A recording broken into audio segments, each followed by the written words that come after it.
Welcome to Global Glimpse, where law meets power and every story reveals how government decisions shape the American people. This is Global Glimpse, your daily look into the legal and political heartbeat of the United States. Today, America witnessed one of the largest coordinated protests in modern U.S. history. Under the banner of No Kings, millions of people poured into streets across all 50 states to protest what they describe as growing government, overreach, and the erosion of democratic norms. From the National Mall in Washington, D.C., to the avenues of Los Angeles from Chicago's Millennium, back to New York's Union Square, the message was unmistakable. Americans are demanding limits on presidential power and a reaffirmation of constitutional checks and balances. The No Kings movement began as a social media campaign organized by a coalition of civil rights groups. Legal scholars, veterans, and everyday citizens, alarmed by recent executive actions and military deployments under the Trump administration. Within weeks, it transformed into a nationwide rallying cry against what protesters see as the blurring line between democracy and authoritarianism. Organizers say the movement's name No Kings comes from the idea that the United States was founded to reject monarchy, and that no leader, regardless of office, should stand above the law. In Washington, D.C., the crowd swelled to hundreds of thousands, filling Constitution Avenue with signs reading "Power belongs to the people," and "We elected a president, not a king." Marchers chanted for justice, accountability, and the protection of voting rights. Civil rights leaders took to the stage near the Lincoln Memorial, invoking history from the civil rights era to the anti-Vietnam protests, reminding the nation that peaceful dissent remains the cornerstone of American liberty. In a moment that drew thunderous applause, Reverend Allison Reed declared, "The people are the fourth branch of government, and today, we've shown up to remind Washington of that truth." Across the country, similar scenes unfolded. In Chicago, where tensions recently flared over the administration's request to deploy National Guard troops, crowds stretched from Grant Park to the Loop. Demonstrators carried banners opposing federal troop involvement in local law enforcement and called on the Supreme Court to uphold state sovereignty. In Los Angeles, tens of thousands gathered downtown, joined by Hollywood figures and veterans of past protest movements. Drone footage showed vast waves of demonstrators moving peacefully through the city, their chants echoing off skyscrapers. No kings, no dictators, only democracy. While most rallies remained peaceful, some cities saw brief confrontations. Police in Portland and Atlanta reported a handful of arrests after scuffles between protesters and counter-demonstrators, but authorities noted no serious injuries.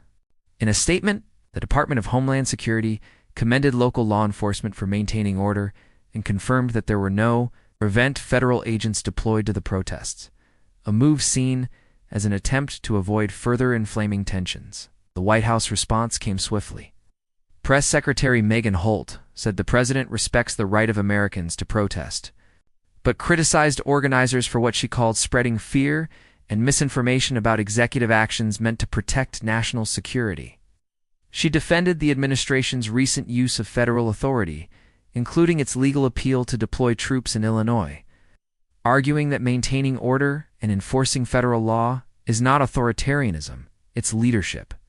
Legal analysts, however, say the protests reflect deep public unease with how far executive power has expanded in recent years. Constitutional scholar Dr. Rachel Morales told Reuters, "The phrase 'No Kings' captures a profound anxiety that the balance between the branches of government is eroding. People fear the presidency is evolving into something the founders never intended." Polls suggest that anxiety is widespread. A recent Gallup survey found that 63% of Americans believe the federal government wields too much power, the highest figure in nearly 2 decades. The survey also showed that public trust in the Supreme Court and Congress remains low, with many Americans viewing protests as their primary way to be heard. Protesters' demands vary, but several key themes emerged nationwide: restoring checks on executive power, protecting judicial independence, strengthening voting rights, and ensuring transparency in federal law enforcement. In speeches and interviews, organizers called for new legislation to limit emergency powers and require congressional approval for domestic military deployments. "If presidents can send troops into our cities without oversight," said organizer Lena Torres in Houston, "then democracy itself is under threat."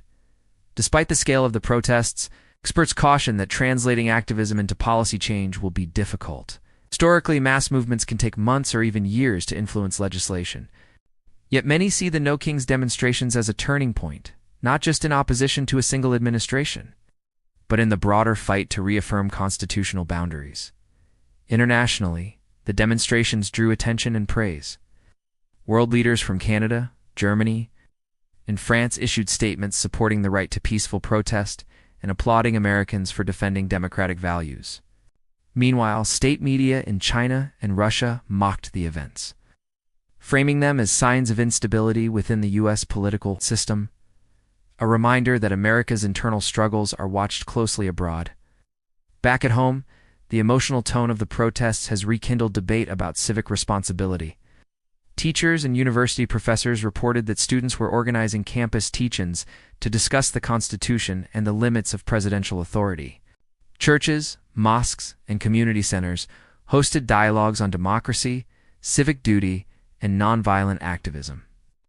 Social media platforms were flooded with messages of unity and patriotism, with the hashtag #NoKings trending at the top of X, formerly Twitter, for over 36 hours. As night fell, candlelight vigils illuminated city squares across the nation. In New York's Times Square, a moment of silence was held for journalists, activists, and public servants who have faced intimidation or legal pressure for speaking out. The crowd then sang "America the Beautiful," their voices echoing through the neon-lit canyon of skyscrapers. A haunting and hopeful reminder that democracy, while tested, endures through the will of its people. As dawn rises on a country divided yet determined, one truth stands clear. America has once again proven that dissent is not disloyalty. It's democracy in motion. You've been watching Global Glimpse, where we break down America's power struggles through the lens of law, government, and democracy.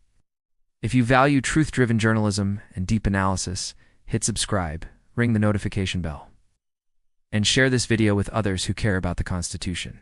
Stay informed, stay empowered, and we'll see you in tomorrow's report.